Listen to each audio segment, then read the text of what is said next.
Nation Cowboy headquarters and America's team. It's your guy G, the #1 Cowboy fan, Hampton, coming at you live, direct, and correct. And I am joined with two of my best co-hosts in the world. We got Football Junkie and we got PR Cowboys in the house. Give it up. Yeah, man. And here we are on Monday Night Mic Up. I hope everybody can hear me. Can y'all hear me okay? Yeah. All right. Okay, good. Yeah, man, here we are, man. We got some action, guys. We got action. We just finished a mini camp just not long ago, a mandatory mini camp, man. So, yeah, man, it's great that we're getting close already again, and there's some changes. Okay, so the mandatory mini camp has come to an end, and guess who was there? George Pickens. Give it up. So PR Cowboy, man, #1 before we get started, how you doing, brother? You doing okay? Yeah, man, trying to survive this heat, but been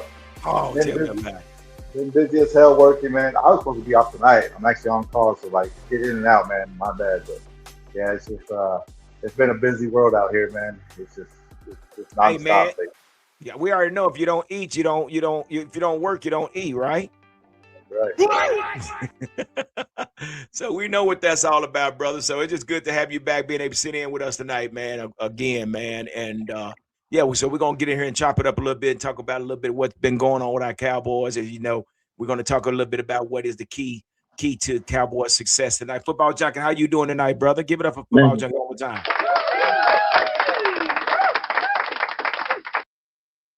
I'm doing good, man. What's up, Cowboy Huddle Podcast Nation?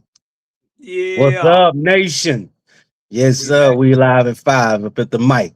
But yeah, man. Other than just working and all this festivities going on for the summer, the month of June and whatnot, I'm doing good, man. I'm feeling good, feeling great, feeling fabulous, man. Just looking forward to the ramp up, the real live ramp up when we get some live activity. And what's that, July?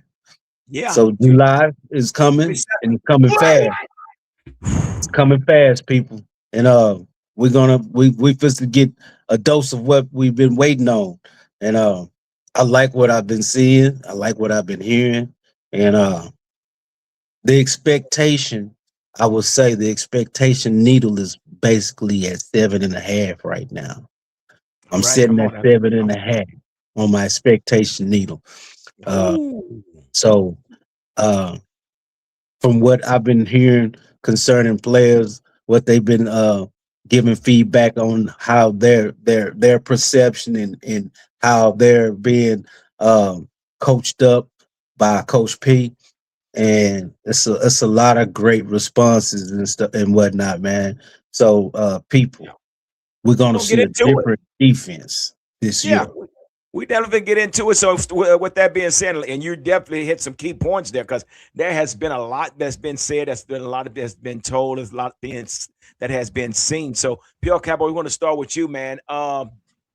We know that George Pickens was not in the voluntary OTAs, but he did show up at the mandatory minicamp. Knowing that took place, what did you think when you heard about him showing up or him being in attendance at the mandatory minicamp? It was good. I mean, you feel like he's bought in, right? He's bought in. He's and this is something like in the past where we've always had somebody not show up, right? We've been with a holdout, we've been with an injury, waiting for this guy to get back. This is the first offseason in a long time that I can remember where everybody's coming in and these guys are gonna get some practice time on the field together and build that chemistry. So it was really good to hear and see that. Yeah. What did you think, Football Junkie? I mean, were you kind of doubting, or were you kind of little, the word I want to use, concern, knowing that he didn't participate in the voluntary, and we wasn't for certain what was going to happen in the mandatory? So what was your thoughts on that? I really felt like he was going to show up to the mandatory because he has done some exercises with Caleb Downs before the OTAs took place. And being that I saw video footage of him working with Caleb Downs and running some routes and competing against Caleb Downs, that was itself by itself, I felt like was a good indication that GP will be in camp. So um, I feel like it's a great look on his behalf. Yeah, And like PR said, man, it killed all the chitter chatter because it was a lot of people in Cowboy Nation and outside of Cowboy Nation was pretty much basically writing him off, feeling like that he possibly would hold out and whatnot for the upcoming season. But nah, yeah, George, he's comfortable with where he's at. He wants to be a part of this team, and he's showing that he does want to be a part of the team. And he's giving the Joneses what they want, yeah, because everything is when there's a demand, there's got to be a supply, and he's got the supply. yeah, for sure. And I agree with you. And both of you guys made some valid points. And I'm gonna say this here, but in the beginning, man, but when all this stuff was going on, I was a little leery. I said, okay, man, okay, what is David Mulligata got up his sleeve, and what's going on with him and Jerry and all this good stuff? Like, man, this guy's gonna wait. He's gonna go out looking for other teams, see who could sign him. And then I'm like, man, this is not what we want. We do not want this guy. And I understand some people say, well, yeah, I'll trade. And this is just my opinion. I'm glad he's here. I'm glad he's here. So uh, it just makes the offense that much more deadlier. I mean, we can go Yeah, find another receiver, we can add some more players, but one thing about GP, man, I think he completes this offense. And yeah, like I say, I was one that I felt like, oh man, something's up their sleeve. They're gonna probably pull a stunt. But then we heard from Cowboys Corner. Cowboys Corner came on here and made a valid point. He said, why would he show up to voluntary OTAs when he's on a franchise tag? And we know how those franchise tags works. All it takes is one slip or one wrong turn. There you go with a torn ACL or Achilles. So it made sense. And so here we are today. He showed up at mandatory mini camp, which was a great sign. And I'm excited that he is a part of this. And I think I now we think can also, move forward. I think also too that like I can say like I was one of the ones okay if they did pull off a trade before the draft that I would Yeah, be okay with it. But like I said, at the same time, I'm happy that he's here because he does bring that dynamic to us. Now, being that the franchise tag going on that, I also feel that he is one of those guys, AJ Brown, Terrell type, where you can only keep him for a certain amount of time. Is why he doesn't get the extension. He's a guy that you can, okay, he can be on the team for 2 3 seasons before, okay, the the actions start coming out like we've seen with some of these guys like AJ Brown and T.O. Why they don't stick with teams for a long period of time, which is fine with me. Get the best out of him, out of him while you can. That's fine. But you know what? And you're so right about that. But PR Cowboy, this is another thing. This is a one a genius move on David Mulligata's part. I hate to say it. Well, no, I'm not gonna hate to say I hate to say it, but think about it. You and I and Football Junkie can walk into Whataburger right now, and we can go in there with the little couple of dollars that we have. We can go buy a Whataburger, and with onions and pickles and tomatoes. But if that's a crazy analogy, but but with that being said, if George Pickens go out and put up more numbers or the same numbers that he did last season, now you got to go pay for a triple meat with yeah. tomatoes and extra cheese, provolone cheese, American cheese, Swiss cheese, all that good cheese. I mean, think about it. So it's a win-win for George. But the thing about that, I think what has to take place, Dak has to stay healthy. Dak has to stay healthy in order for GP to get those numbers. But PR, if he puts up those same, if Jerry pays him now, we're done. But if he puts up the same numbers this season, he's worth more. See, when somebody called Jerry Jones, Yeah, I think he's just been through this, and there's the worrisome still in his background. Like I said, you're not gonna if his agent's looking for a 4 or 5 year deal. I don't think they want to do that. I think they want him for a shorter term because of that, of the actions and do we want to? Is he going to be here long term? because, like I said, you just see it too many times with wide, especially wide receivers. They're the divas of the team, and why do they move around so much? Why do they get moved so much? Because they just. And I get your point, like you said, like get them done, like because if not, it's going to cost you more. But man, it's just I think Jerry's to me, it's he's gun shy about it. Well, and here's the football junkie. Here's the deal. Even if the Cowboys don't pay him, somebody's going to pay him, right? Somebody's going to pay him, but So it's a win-win for him. And like I said, it may be with the Cowboys, may not be with the Cowboys, but I see what David Mulligata is doing. I kind of feel like this might be the opportunity and the time where Dak might just say, you know what, let's renegotiate my contract. I feel like Dak would put some money back, give some money back, just to make it happen. Let's theoretically speaking. I get that. It makes sense. Let's be theoretical about this. Let's just say Cowboys go to the NFC Championship game and barely loses this sucker. They just barely lose this sucker. And they want to make another run at it, and they know they got the pieces together.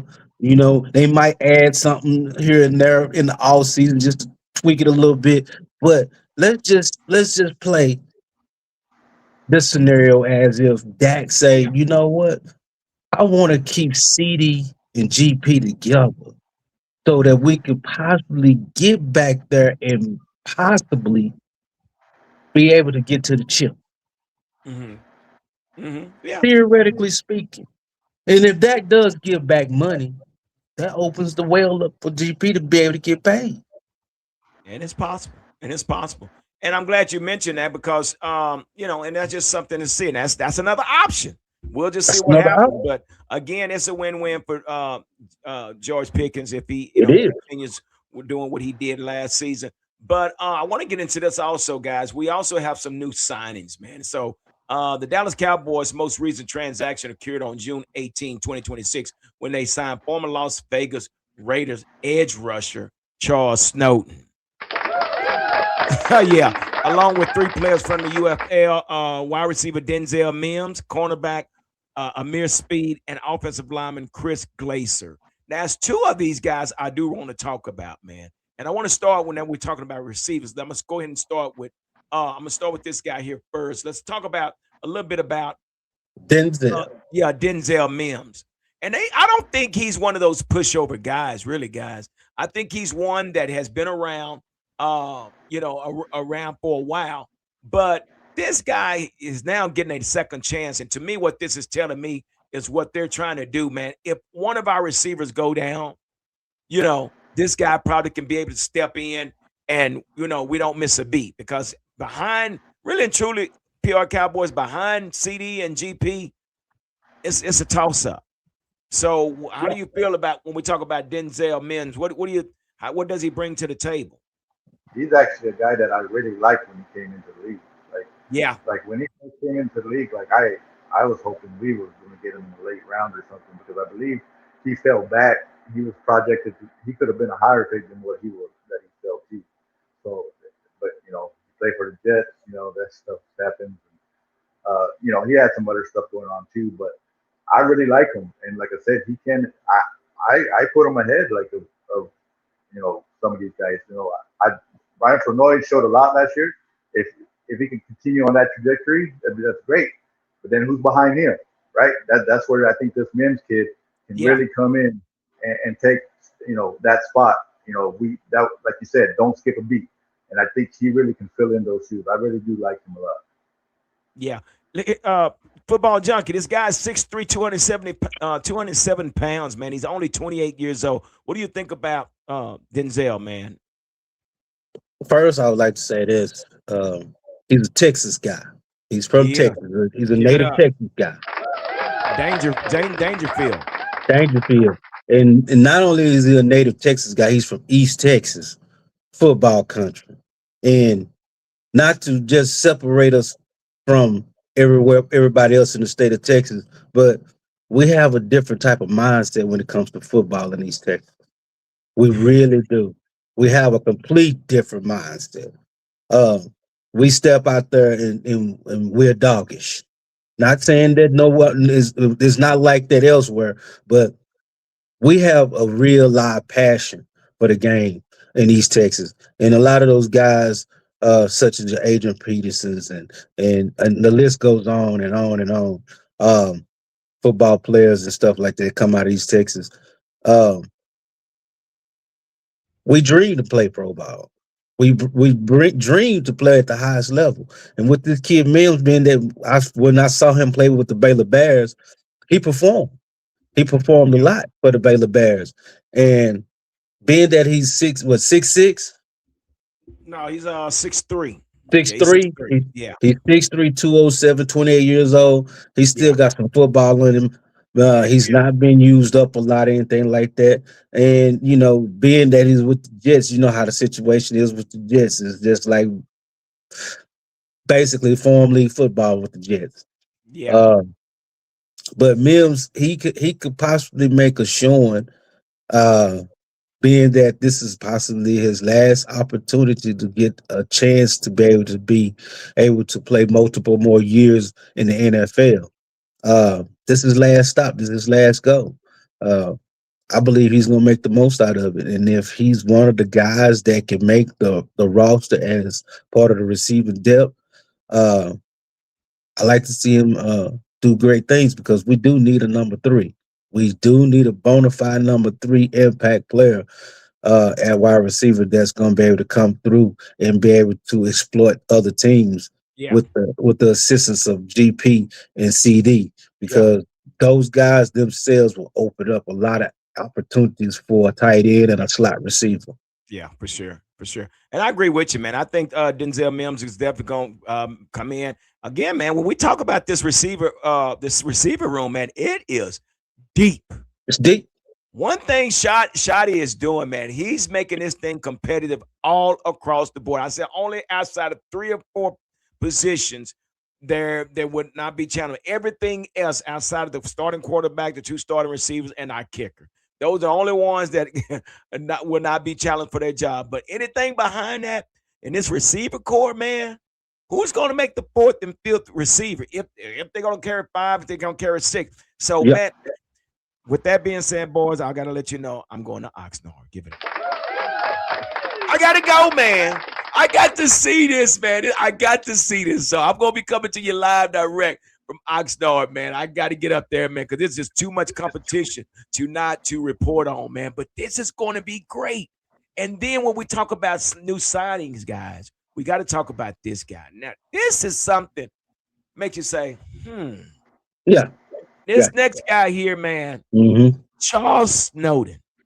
Charles Snowden is an American football defensive end who played college football at Virginia, earning second-team All-ACC honors in 2020 before entering the NFL as an undrafted free agent in 2021. He has played for Chicago Bears, Tampa Bay Buccaneers, and Las Vegas Raiders, recording 67 tackles, 4.5 sacks, and 1 interception through 33 games.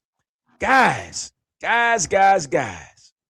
Now, wait a minute. Now, we just went and got Malachi.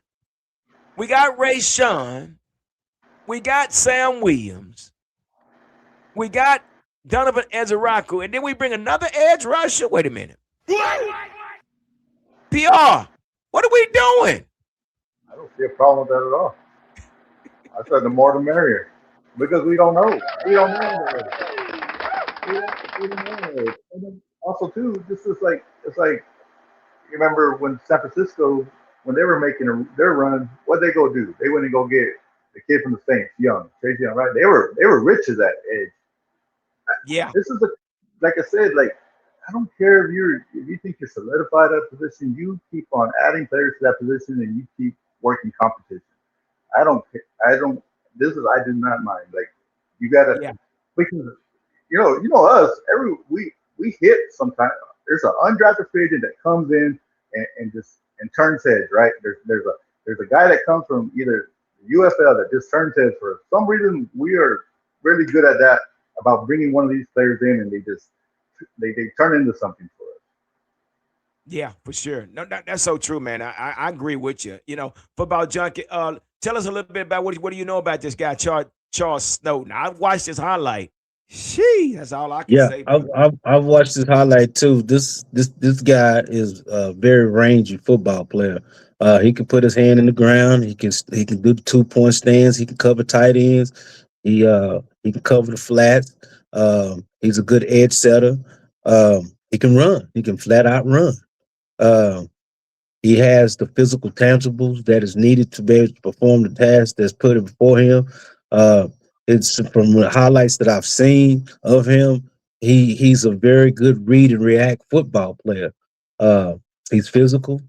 Uh, he's downhill. He has a nose for the ball, Yeah, uh, and he has a penchant for being able to pick the ball off. So he has a lot of upside. So yeah, how he's able to be refined here with us compared to what he was going through with the Raiders, it still remains to be seen. But all we can do is just uh hope for the best. yeah. Yeah, Yeah. I agree with you. I agree with you. And you know what? And I said this here, and I think we know that Rashawn Gary, there's not going to be any competition against Rashawn. We traded for him for a reason. So I think we all three of us can say that he's going to be the starter on that weak side linebacker. I really think so. I don't know if you guys agree with that or not, but I really think that's the whole purpose we brought him in. The battle is going to be on the strong side. The strong side Hmm. where we have Donovan Ezraku, which went through a hamstring labrum or something, that surgery that he's still trying to recover from. And we don't know when he's going to be ready. But what we did do, we went and drafted in the first round Malachi Lawrence.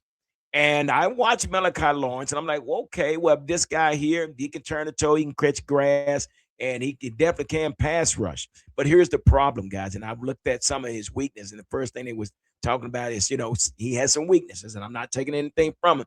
But my question was, coming from a 4-3 defense and moving to a 3-4 defense, I always say, can that defensive end drop back in coverage?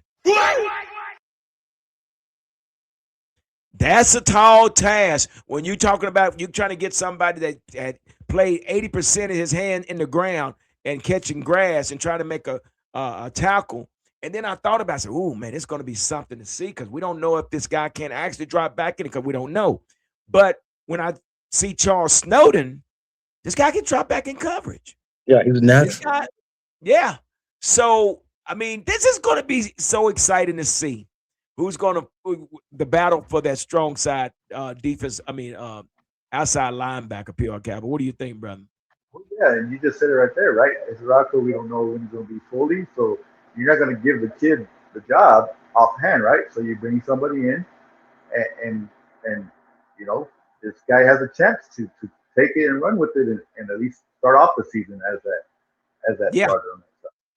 Yeah, So can we say, football junkie, that Schottenheimer is actually stockpiling his team? Indeed, he is stockpiling the team, and they're doing it on a competition committee type style format, and I really like that. Um, it's gonna be no holds balls. I can honestly see them boys squabbling with each other in practice. We already got a glimpse of a squabble just in OTAs. I can honestly see the Yeah, defense and the offense actually squabbling with each other. yeah, yeah. Well, you got Because PR. Oh, I'm sorry. Go ahead. I, and I mean, I'm gonna be quick. I can see two things taking place here. The receivers grooming the DBs and the defensive line grooming the offensive line. Yeah, yeah. I can see that. And you're exactly right, Junkie. That's what I'm saying. That's what we've been looking for, right? Is make each other better. And the other thing is we've gone into camps before where we knew we needed an extra guy, right? We knew we needed a hey, we need some competition for the third, fourth wide receiver. We need some competition for this linebacker spot. We knew going into the season that we needed more players for that position to at least go into camp right with it and see what who comes out with it. And we yeah. haven't done that. They just pretty much Right. this is what we got. This is what we're going to go with. That's what like Dunky hit it right there. That's a different feel that you feel from this offseason is the stockpiling. Like, hey, as the Rockets heard, we got a first round rookie. They're not just staying back. Oh, we got a first round rookie. We're going to go with the kid and we're going to let him go. No, they bought somebody else. Hey, we got Fornori, who had a pretty good season when Lamb or Pickens were up. He had a pretty good season, and we have Turpin there. But we're not going to stop there. We're going to bring Mims in, and we're going to keep like that's what you want to see. Yeah, stockpiling. That's straight stockpile. And when we talk about the competition, man, when we go down to this defensive side of the ball, man, when we talk about Coach Christian Parker, man, we already know what this defense looked like last year. This offense was still able to put up the numbers as far as in the stat category with three of the top three players on the offense. And, just if you could just imagine what if this defense was at least half decent, and that's just something we dropped the ball on. But here we are now, man, with Christian Parker. People are saying, well, this is his first time, coaching the NFL. But then again, everybody had a first time. Exactly. Everybody had a first time. So come on, man, don't start with that. But it was been told. Now here's the deal. It's been told that Christian Parker was out in mandatory minicamp talking trash. Yes, sir. And what they were saying about he was talking trash to the offensive player, but in reality, what he was doing, he was motivating the offense. Give it up. They were feeding off. They were motivated by the trash talk by your defensive coordinator. Kind of remind you of Chris Richard. Remember Chris Richard? How he got those guys fired and went over there and fought with the darn Philadelphia.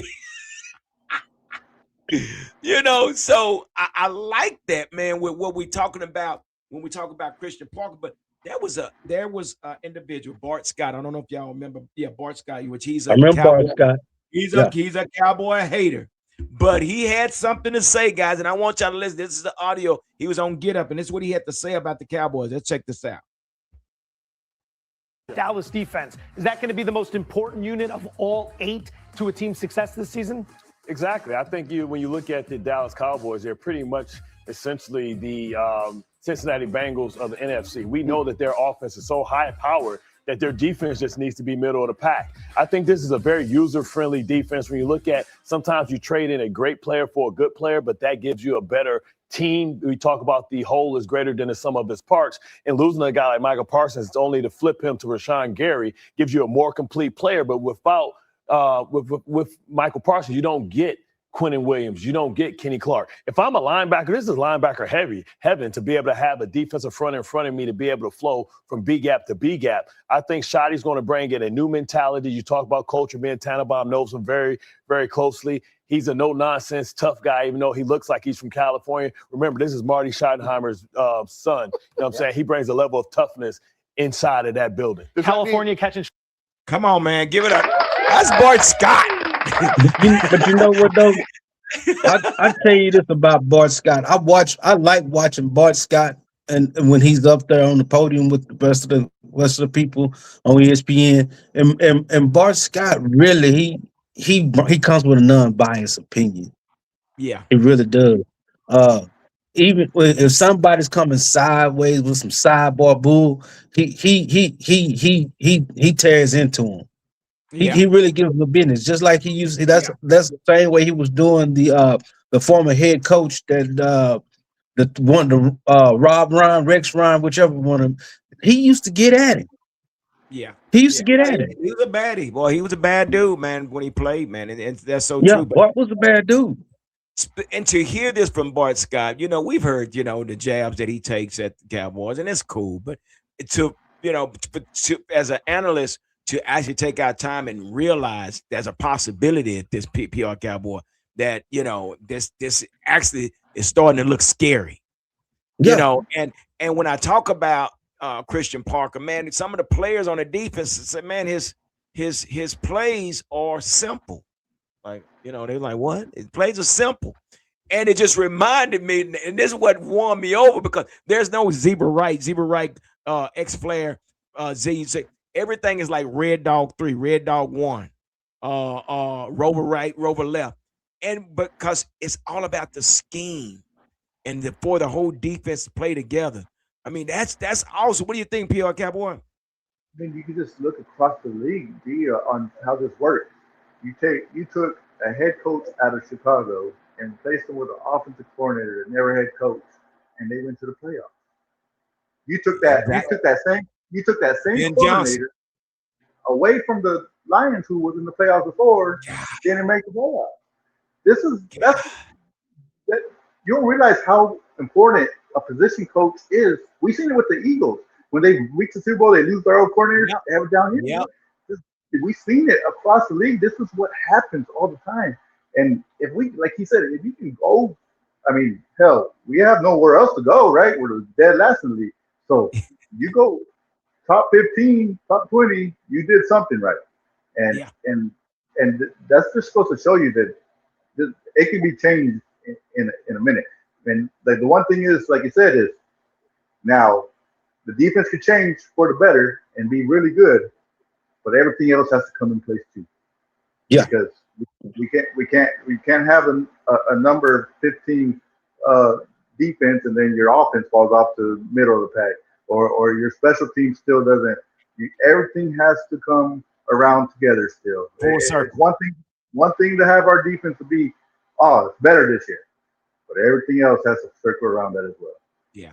And you, like you said, PR Cowboy, we can't do nothing but go up, man. It just, we need everybody to stay healthy, man. But again, this is the reason for your stockpile, football junkie, because we're taking the precautionary measures just in case, because we don't need one person to go down that's going to hinder the whole offense or the defense. So, yeah, man, I think this is a great move. What Schottenheimer is doing, and whatever all the coaches are doing, man, and Clay,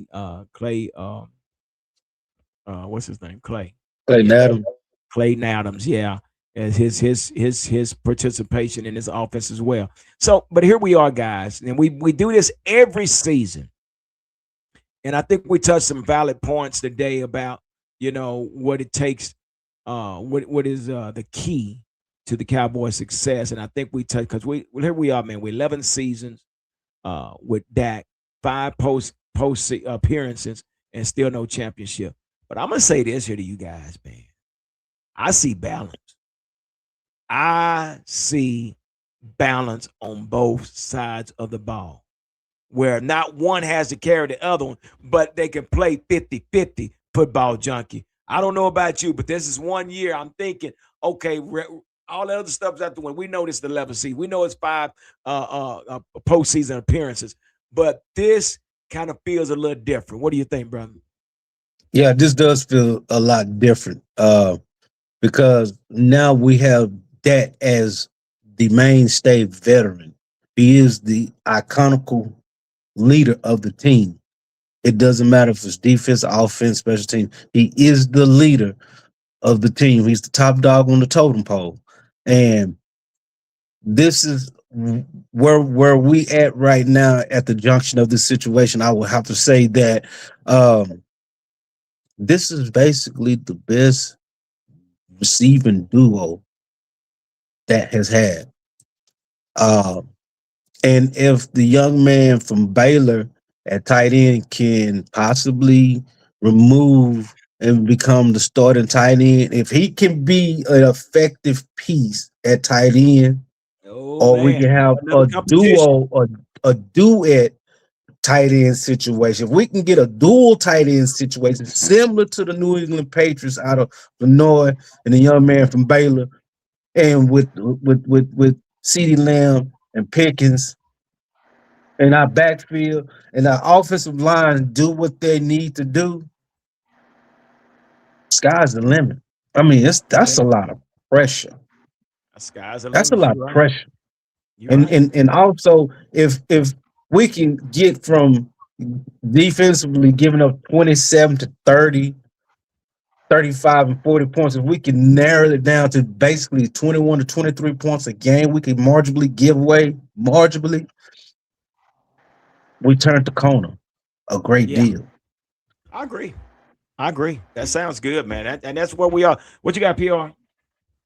No, I mean, Ducky, you hit it, man. As always, you're right on it, man. I think my thing is it's the situational parts for me. It's going to be, the games you gave away last season, the first game of the season with the CD drops in crucial situations. So we had a few of those games, right, that we lost because of just, football's getting inches. Do you capitalize on those plays instead of giving those plays away this year? And that's going to make the world of difference on how this season goes as well.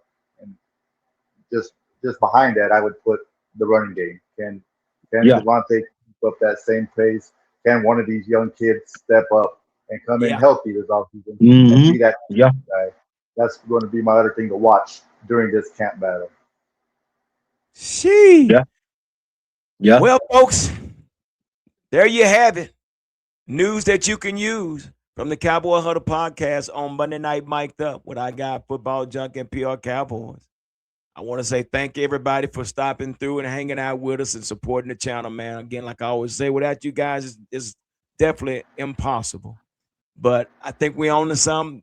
That things are starting to rev up again. We're getting ready. So, we're going to bring you more news that you can use. And like I say, we're fans first, and then we report the news. So with that being said, man, like I always say, continue to be blessed, continue to stay safe, and whatever you do, continue to be kind, because we all know we need more kindness. And with that being said, we out of here. Deuces. Like, subscribe, and hit the notification bell. The Cowboys Huddle Podcast.